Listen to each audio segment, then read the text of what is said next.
दिन पूर्व अहम बैठकों को संबोधित करना, अगले दिन संसदीय कार्रवाइयों का संचालन करना, शाम 6 बजे संसद सदस्यों के साथ मुलाकात करना, फिर इस मुलाकात के 3 घंटे बाद ही अपने पद से इस्तीफा दे देना।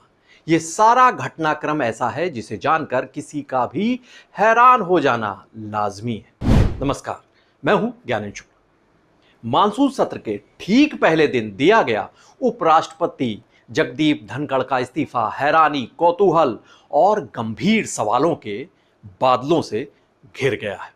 इस्तीफे की इस टाइमिंग ने सियासी गलियारों में न सिर्फ पक्ष बल्कि विपक्ष सबको चौंका दिया है। तो वहीं इसे लेकर कई कयास लग रहे हैं, बहस के सिलसिले भी तेज हो गए हैं। वजह क्या है, इसे भी खंगाला टटोला जा रहा है।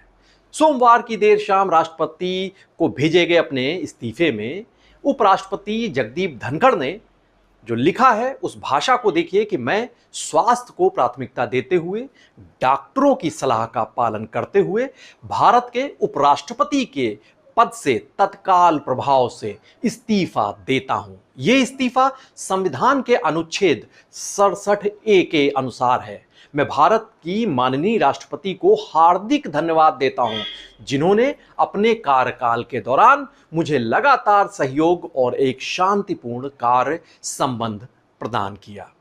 यह मेरे लिए बेहद सुखद अनुभव रहा। उपराष्ट्रपति जगदीप धनखड़ ने अपने इस इस्तीफे वाले पत्र में यह भी लिखा कि मैं माननीय प्रधानमंत्री और मंत्रिपरिषद का आभार व्यक्त करता हूं, प्रकट करता हूं।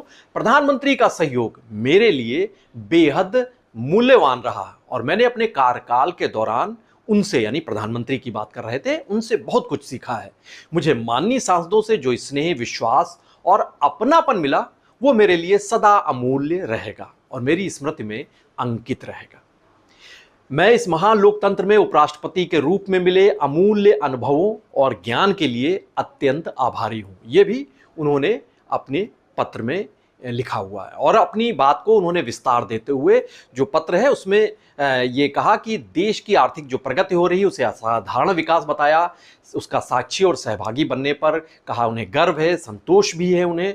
और ये भी उन्होंने जोड़ा कि इस परिवर्तनकारी युग में, राष्ट्र का जो ये परिवर्तनकारी युग है, इसमें सेवा करना एक सच्चा सम्मान रहा। और उन्होंने ये भी अपने जो कंक्लूडिंग पैराग्राफ में लिखा कि इस प्रतिष्ठित पद को छोड़ रहा हूं तो भारत के वैश्विक उत्थान और उसके अद्भुत जो उसकी उपलब्धियां हैं उन पर गर्व से मैं भर जाता हूं और उसके उज्जवल भविष्य की जो कामना है उसको लेकर मेरी पूर्ण आस्था है। ये उपराष्ट्रपति ने अपने पत्र में जो इस्तीफे का लिखा उसमें भाषा लिखी। आपको बता दें कि रविवार को संसदीय कार्यवाहियों की जो बैठकें थी, जो होती हैं, सदन की कार्रवाई जब सत्र शुरू होता उससे पहले, उसमें उपराष्ट्रपति ने हिस्सा लिया था और जो संसद सदस्य थे, राज्यसभा के सदस्य, उनसे निजी हमलों से बचने के लिए कहा था। उन्होंने कहा था दूसरे दलों के नेताओं पर आरोप लगाने वाले राजनेता भारतीय संस्कृति के लिए शुभ संकेत नहीं है। तो कांग्रेस ने जब ये अपील उन्होंने बात कही थी तो कांग्रेस ने उस पर पलटवार करते हुए कहा था कि धनखड़ जी को यह सुनिश्चित करना चाहिए कि सत्ता पक्ष उनकी सलाह का पालन करे। ये कांग्रेस ने पलटवार किया था। सोमवार को संसद की जब कार्रवाई हो रही थी तो बतौर सभापति उन्होंने राज्यसभा की कार्रवाइयों का जो संचालन किया था। शाम 5:45 बजे के करीब कांग्रेस के नेताओं से, अखिलेश प्रसाद सिंह, प्रमोद तिवारी, जयराम रमेश, इन सबसे उपराष्ट्रपति ने मुलाकात की थी। अपने चिर परिचित जो जिंदा दिल उनका तरीका होता है उसी अंदाज में, चुटीले अंदाज में वो सदस्यों से मिले थे। इन सदस्यों से गौरतलब है, आपको बता दें कि अगर सेहत की बात करें तो इसी साल 9 मार्च को सीने में दर्द और बेचैनी उन्हें महसूस हुई थी। उन्हें एम्स ले जाया गया था, क्रिटिकल केयर यूनिट में उन्हें भर्ती कराया गया था और वहां पर यह पाया गया था कि उन्हें हृदय से संबंधित समस्या है, एंजियोप्लास्टी कराई गई थी उनकी।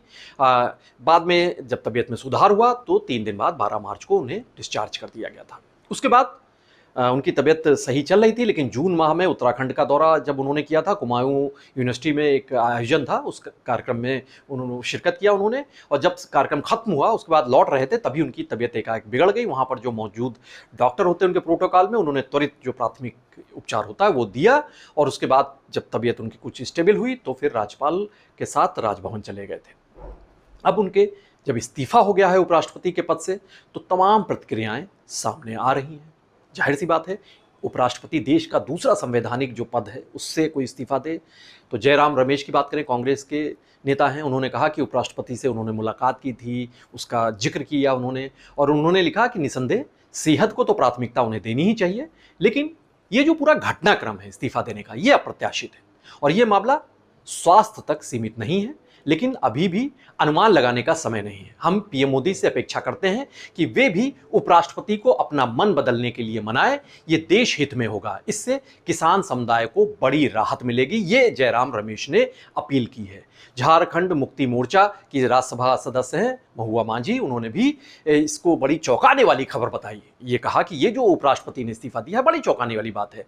खासकर उन्होंने कहा कि ये विपक्ष के लिए चौंकाने वाली बात है और ये मामला किसी लोग को समझ में नहीं आ रहा, कई लोगों को समझ में नहीं आ रहा है। हम चाहते हैं कि उपराष्ट्रपति अपने फैसले पर फिर से पुनर्विचार करें। राज्यसभा के सदस्य हैं, सांसद हैं और बड़े सुप्रीम कोर्ट के जाने माने अधिवक्ता हैं कपिल सिब्बल, उन्होंने भी बयान दिया है। उन्होंने मीडिया से बात करते हुए कहा कि मैं उपराष्ट्रपति जगदीप धनखड़ जी की जो उनकी सेहत है उसको लेकर अच्छी सेहत की कामना करता हूं, लेकिन मैं बेहद दुखी हूं। उनसे मेरा 30 से 40 साल से ज़्यादा वक्त हो गया, तब से उनसे निकटता रही है। उन रिश्तों का जिक्र उन्होंने किया सिब्बल ने, और कहा कि राजनीतिक विचारों और मुद्दों पर मतभेद तो रहे उनके साथ, लेकिन व्यक्तिगत तौर से, निजी तौर से रिश्ता बड़ा पुख्ता था, मजबूत था। पूर्व राज्यसभा सांसद हैं हरनाथ सिंह, उन्होंने भी दुख जताया। उन्होंने कहा कि राज्यसभा के उपसभापति के रूप में जो उन्होंने जगदीप धनखड़ जी ने जो किया है वो लोकतंत्र की मान मर्यादाओं का उन्होंने उनको संरक्षित किया है और बड़ा कुशलतापूर्वक अपने जो दायित्व है उसका निर्वहन किया है। संसदीय इतिहास में जो उनकी सेवाएं हैं उनका सदैव स्मरण किया जाएगा, ये कहा उन्होंने। और जगदीप धनखड़ को आप बताएं आपको कि वो एक बड़े मुखर और संवेदनशील राजनेता के तौर पर चर्चित रहे हैं। कई मौकों पर जब वो विपक्षी सदस्यों से उनके टकराव की भी स्थिति बनी, कई बार वो विपक्षी जो आलोचना के केंद्र में भी आए, उनके निशाने पर भी आए अपने बयानों की वजह से। हालांकि उनसे जो वैचारिक मतभेद जो भी लोग रखते रहे थे, जो भी नेता या विपक्ष के जो सदस्य थे, लेकिन वो वैचारिक मतभेद के बावजूद जो उनका लगाव था, उनके रिश्ते थे, उनके लोग मुरीद रहते थे।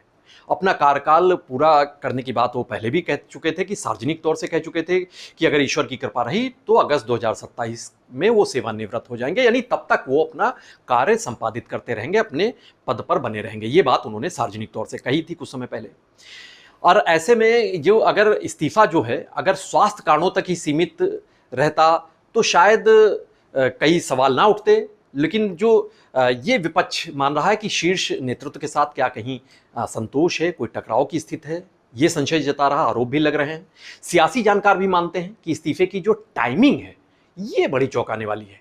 अगर स्वास्थ्य संबंधी दिक्कतें ही वजह होती तो फिर मानसून सत्र से बहुत पहले ही वो छोड़ चुके होते पद को, जैसे जून में उनकी तबीयत खराब हुई थी, मार्च में हुई थी, तभी छोड़ देते। अगर पहले से ही वो प्लानिंग कर रहे होते तो आगे की कई जो राष्ट्रपति के कई कार्यक्रम होते हैं, 23 जुलाई को उनका जयपुर का दौरा प्रस्तावित था, दूसरे भी सरकारी कार्यक्रम थे, उन्हें वो टाल चुके होते उनकी, जबकि तैयारियां चल रही थी।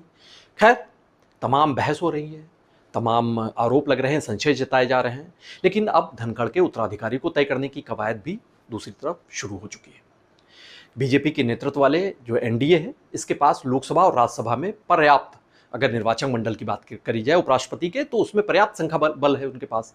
तो कई राज्यपाल हैं, संगठनात्मक नेता हैं, केंद्रीय मंत्री हैं, कई उनके नामों पर भी गौर किया जा रहा है, ये भी कहा जा रहा है। लेकिन जो तमाम नाम जिन पर चर्चा हो रही है उनमें से राज्यसभा के उपसभापति हैं हरवंश प्रसाद सिंह, उनको लेकर उनका नाम सबसे अव्वल पायदान पर माना जा रहा है।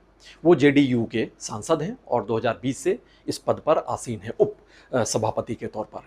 और चूंकि उपराष्ट्रपति होता है वो राज्यसभा का पदेन सभापति होता है, राज्यसभा की कार्रवाइयों को संचालित उसी के नेतृत्व में किया जाता है। तो उनका पद, जब ये पद रिक्त हो जाएगा तो फिर निर्वाचन आयोग को, चुनाव आयोग को जल्द से जल्द चुनाव कराना होगा। हालांकि कहा जा रहा है कि 60 दिनों के भीतर ही चुनाव कराना होगा, और उपराष्ट्रपति नया जब तक चुना जाएगा तब तक राष्ट्रपति उप सभापति या फिर कोई और राज्यसभा का सदस्य उसे अधिकृत कर सकती हैं राज्यसभा की जो कार्रवाइयाँ होंगी उनको संचालित करने के लिए। खैर, इस मुद्दे पर हमारी नज़र लगातार बनी रहेगी और आप भी बने रहिए पीटीसी न्यूज़ उत्तर प्रदेश के साथ। नमस्कार।